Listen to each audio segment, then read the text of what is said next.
Então, nós vamos começar pelo título. Devo ou não visitar uma mãe que acabou de perder seu filho? Então, todas as vezes que a gente citar aqui perder, nós vamos estar focados que é uma perda física, né? Desde lá do início, a gente vem falando isso, é uma perda física, né? Uma perda temporária. É um capítulo bem pequenininho, mas bem pequenininho mesmo, em que a autora, a Tânia, ela vem dizendo o seguinte: olha, aqui no grupo, no nosso grupo, na casa aqui onde eu frequento, é muito comum as mães relatarem que se sentem abraçadas, que se sentem, não se sentem abandonadas, né? Quando elas têm a visita, né? Logo quando elas perderam aí, tiveram a perda física do filho, né? Que elas sentem que essa visita é muito agradável e é pertinente a elas, né? E que a gente deve fazer essa visita de uma certa forma para mostrar a solidariedade a essas mães. E lá no finalzinho ela fala assim, que nas visitas é interessante não passar sermões, apenas ouvir. Para a gente não dizer pare de chorar, isso passará. Você tem de seguir sua vida, apenas ouça, faça-lhe companhia. Alguém que perdeu um ente querido precisa de atenção, carinho e muito amor, e isso podemos oferecer. Então, quais são as considerações que eu faço nesse capítulo? E eu não sei se vocês vão concordar comigo ou não, mas se vocês não concordarem, já escreve aí e a gente vai conversando, né? Mas veja bem, o meu posicionamento, eu acho que tudo depende, né? É pertinente uma visita quando uma mãe ou qualquer um outro membro da família tem a perda física de alguém muito próximo? Depende, né? Então eu acho que, lógico que a gente sempre vai ser solidário, sempre vai nos oferecer, né? Olha, eu estou aqui para que você precisar. Se for amigos mais próximos, a gente vai sondar, né? E é muito importante a gente ressaltar que isso aqui é desencarne recente, tá? Desencarne ali logo naqueles dias. Não que depois essa mãe também não precisa continuar tendo amparo, não é isso, né? Mas principalmente essas visitas de início. E por que eu falo isso? Porque a gente também tem que respeitar o livre-arbítrio do outro. Porque cada pessoa é de um jeito, né? Então você precisa saber, você precisa perguntar, ela está recebendo visita? Ela deseja receber visita? Porque tem muita gente que quando passa por esses estágios assim, não quer ver a cara de ninguém, né?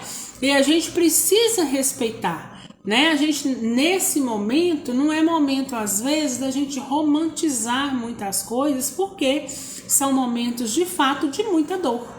Então tem pessoas que de início não querem receber visita, querem ficar sozinhos.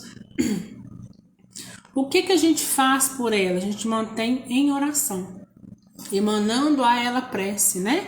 Colocando-a no seu pensamento e fazendo as suas orações, fazendo as suas preces, porque a gente ajuda da mesma forma, né? Eu acho que forçar uma visita de início não seria pertinente. E tem aqueles também que gostam da visita, né? Eu acho que deve ter sido até esse o caso que ela tentou passar por aqui, mas a gente não pode também deixar de olhar desse outro lado, né?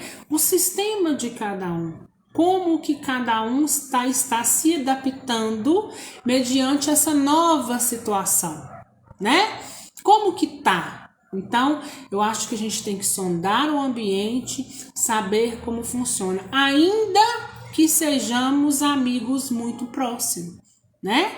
Isso também é um ato de respeito, de respeitar o outro, né? Cada um tem um jeito.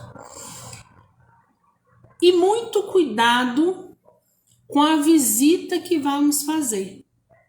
Por quê? Porque às vezes né? Não é o nosso caso, mas a gente vê muito, né? As pessoas vão visitar por conveniência.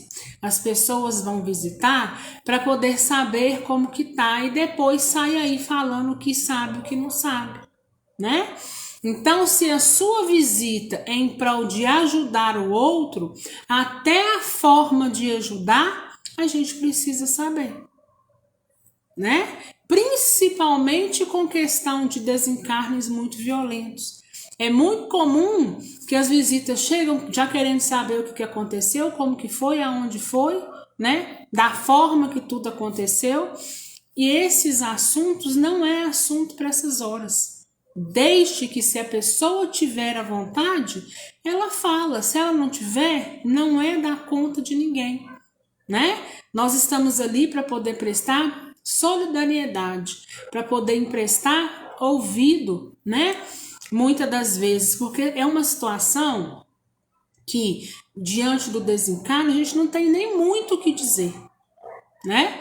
Às vezes a gente tem que mais que ouvir, uma presença física nossa ali. Porque o que a gente faz diante do desencarno? A gente somente ora, né? Que é de grande valia. Porque a gente não consegue mudar a situação.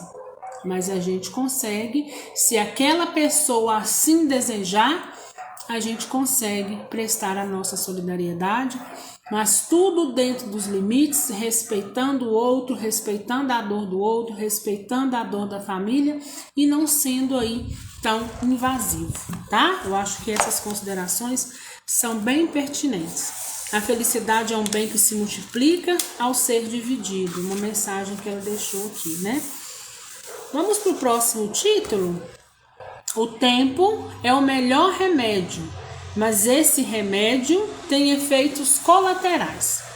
E ela começa com uma mensagem de Shakespeare dizendo o seguinte: o tempo é muito lento para os que esperam, muito rápido para os que têm medo, muito longe para os que lamentam, muito curto para os que festejam, mas para os que amam, o tempo é eternidade. Então, qual dentro desse capítulo, os parágrafos pertinentes, né, que ela vem nos dizendo? Olha lá em cima. Com o desencarne, o ponto neofrágico é saber elaborar o sofrimento que o acompanha num processo de aprendizado de vida, né? Então, quando ela fala que o tempo é o melhor remédio, né? O tempo de fato é o melhor remédio porque o tempo vai nos ajudar a o quê? Vai nos ajudar a conviver com essa perda física que a gente sabe que é temporária, tá? Mas a saudade vai terminar com o tempo? Jamais, né? Um pai, uma mãe, um filho, um irmão, um ente familiar muito próximo, um amigo muito próximo, né? É muito difícil e a gente não vai conseguir esquecer jamais. Vira e mexe, a gente vai estar lá lembrando e falando dessa pessoa, né? Isso é muito inerente no meio familiar. Porque quando tá lá fora, as outras pessoas tendem a esquecer. Cai no esquecimento, né? Às vezes, quando vê alguém da família que lembra, mas a família, o núcleo familiar tem isso muito mais latente, né? Essa questão da saudade e do não esquecimento, e tá tudo certo.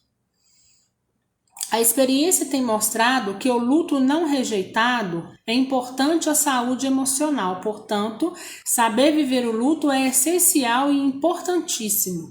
Conhecer bem as suas fases, vivenciá-las para superá-lo inteiramente e voltar à vida e ser feliz. Parece impossível, mas não é. E mais embaixo ela fala: e a saudade? A saudade é inevitável. Vamos rever fotos, lembrar momentos felizes, orar em direção aos nossos queridos, enfim, utilizar todas as ferramentas positivas de que dispomos e não nos deixar abater. Não devemos descuidar e ter certeza de que o tempo estará a nosso favor se utilizarmos bem, né? Então, a gente vai, com o tempo, é o quê? Aprendendo a lidar com a situação. Esquecer? jamais, né? Jamais nós vamos esquecer.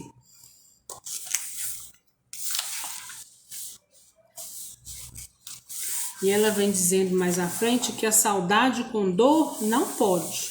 Só pode saudade com amor, né? A gente sabe que cada um tem a sua fase de passar esse luto, tem esse tempo de vivenciar o luto, né?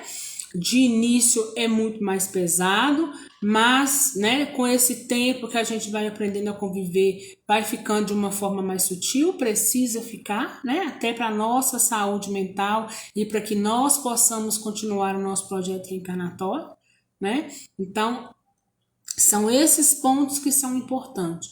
Tem tanto tempo, Ana, que passa do desencarne e eu sofro a ponto de não conseguir seguir, né? E aí a gente volta e relembra da questão da ajuda médica e psicológica que a gente precisa quando já se passar um lapso de tempo muito grande e a gente não consegue lidar com isso e a nossa vida de uma certa forma não consegue andar, a gente não consegue continuar, né? Então, o tempo vai nos ajudar? Vai, mas vai nos ajudar a conviver com isso, jamais cair no esquecimento, tá? Porque seria equivocado, né, da nossa parte dizer dessa forma. Muita gente fala, com o tempo você esquece, né? Não é, a gente não esquece, a gente aprende a conviver. A morte é uma sublime professora.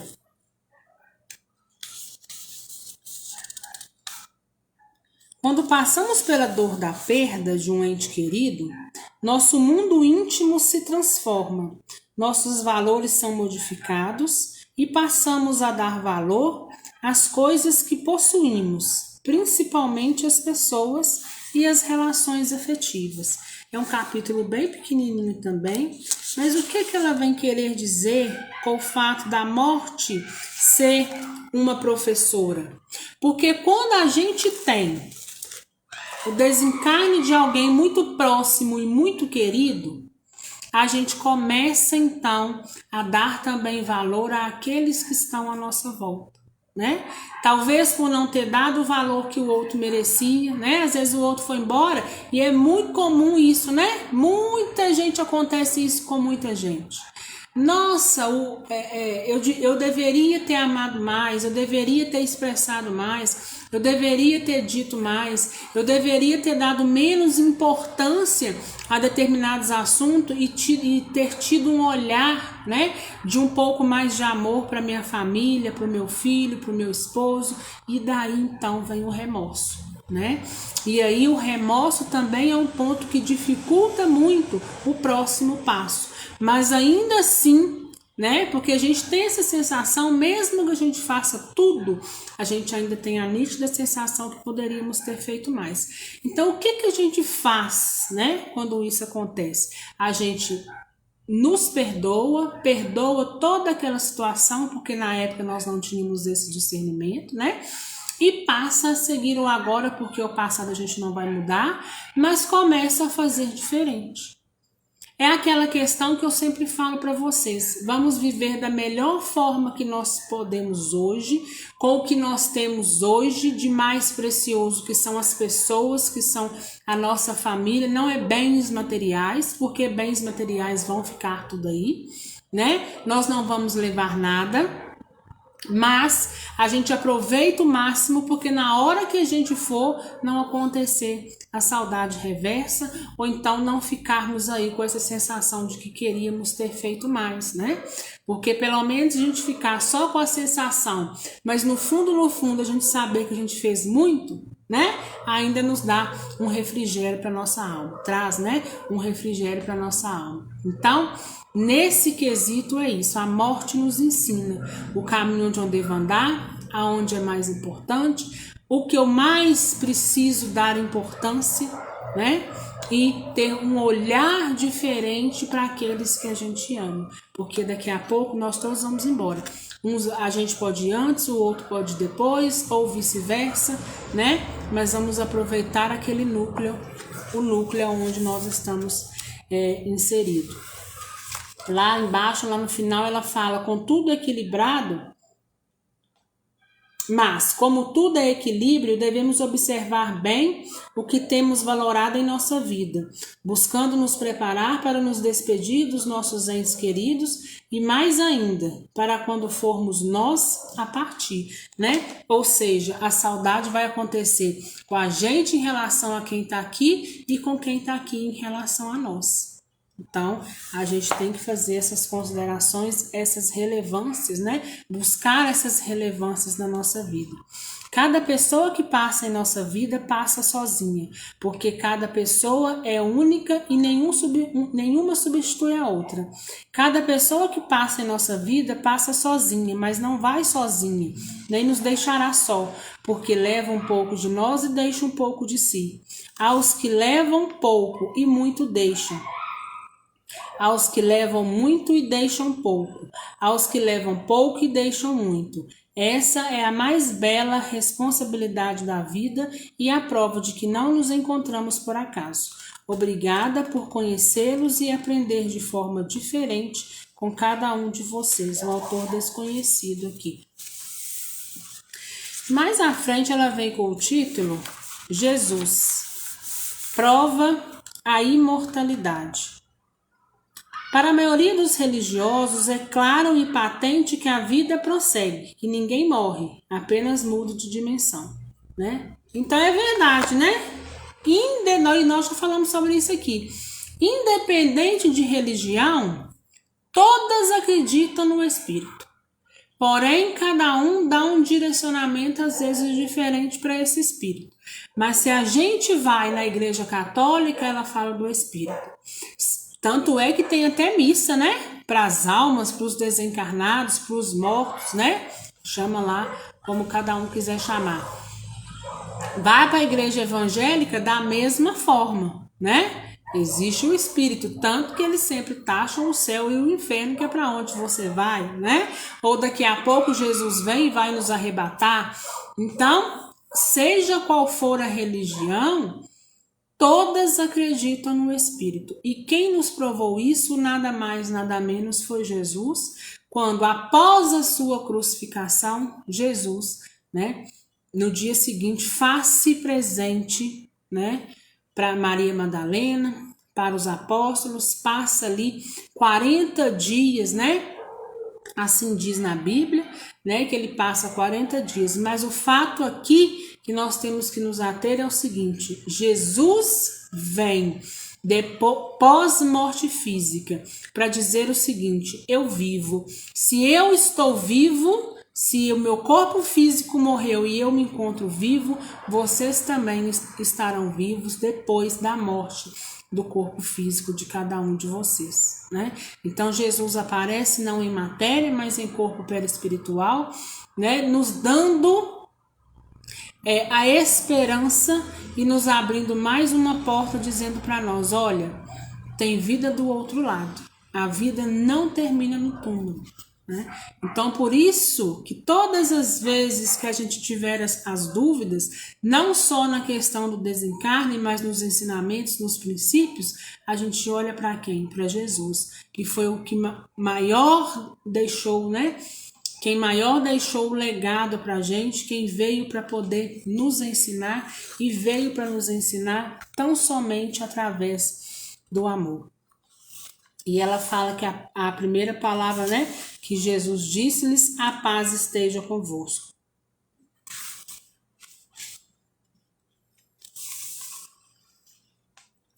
A mensagem de Jesus foi sempre de vivência dos seus ensinos, e até com seu desencarne, para provar que a morte não existe. Apresenta-se a grande convertida de Magdala, que, segundo o relato de Marcos, capítulo 16, acompanhada de Maria, mãe de Tiago e Salomé, vinha trazer perfumes ao seu sepulcro. Jesus vem consolá-las, dizendo que não há morte, e sim vida. Se você está enlutado com o coração sem paz, ouça o Mestre. A paz esteja convosco. Ou seja, né, todos aí que carregam o coração do luto, sempre tem que lembrar: se nós somos imagem e semelhança de Jesus e de Deus, existe vida após o corpo físico. Nós não vamos terminar por aqui. Então, que a nossa conduta possa ser a melhor possível, porque a vida vai continuar. Ela não vai cessar. Não tenha medo de morrer, porque a morte morreu de medo ao ver Jesus Cristo nascer, né? Jaime Messi, interessante, né? Não tenha medo da morte, né? A gente não tem que temer as coisas do nosso caminho, apesar de isso ser do ser humano, né? A gente teme muita coisa, mas a hora que a gente passa por esses momentos temidos, né? Nós também precisamos olhar para Jesus, porque foi ele que disse, né? Eu venci o mundo, né? Então, se ele venceu o mundo, nós também precisamos ter coragem, porque nós também podemos, né? E vamos conseguir vencer e terminar o nosso projeto reencarnatório da melhor forma possível. Alguma dúvida, gente?